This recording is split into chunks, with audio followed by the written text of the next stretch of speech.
I'm Adam Calaway here at Cattle Chat Corner. I'm with Dr. Mark Branine, and as I understand, you were one of the first users of GrowSafe.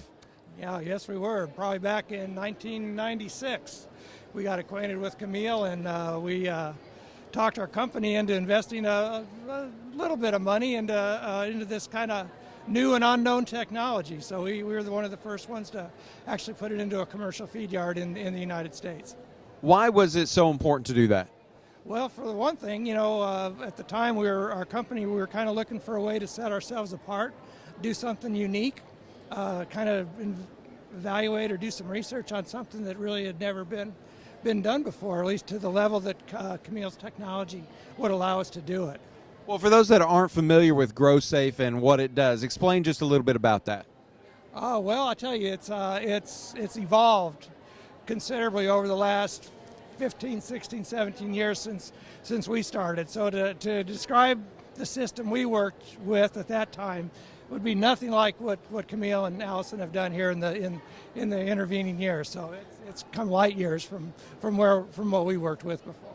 Well, tell the people that may be watching this what it does now. Well, it basically does everything that we probably wanted it to do back then. So certainly, our interest at that point in time was to do the feeding behavior on commercial sets of cattle in a commercial feed yard.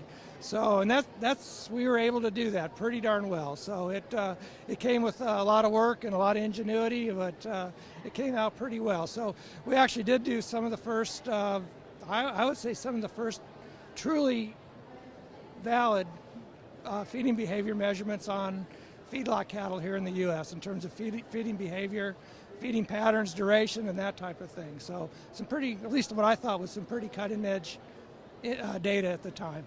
There's not a lot of opportunity to get that type of data. So this is a rare and sort of special technology. So for those that maybe aren't familiar with it, can you talk just a little bit about feed efficiency and how that works and the behavior element of it and what you can capture from it?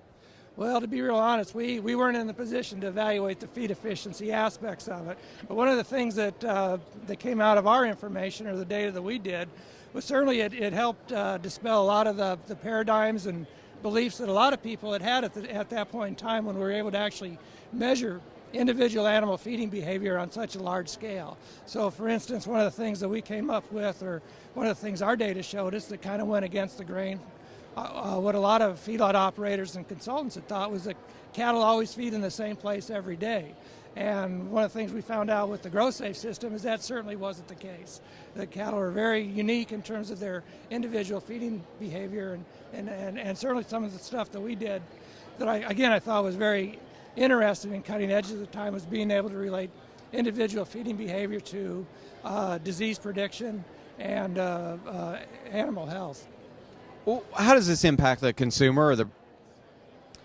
I think a big part of what I've done over the last 25 years is to do research with beef cattle to help, for one thing, produce a more efficient system for production, but also I think everyone here's end goal is to produce certainly a more wholesome and worthwhile product for the end consumer. So again, Camille's technology then and now, I think, is really working towards that end.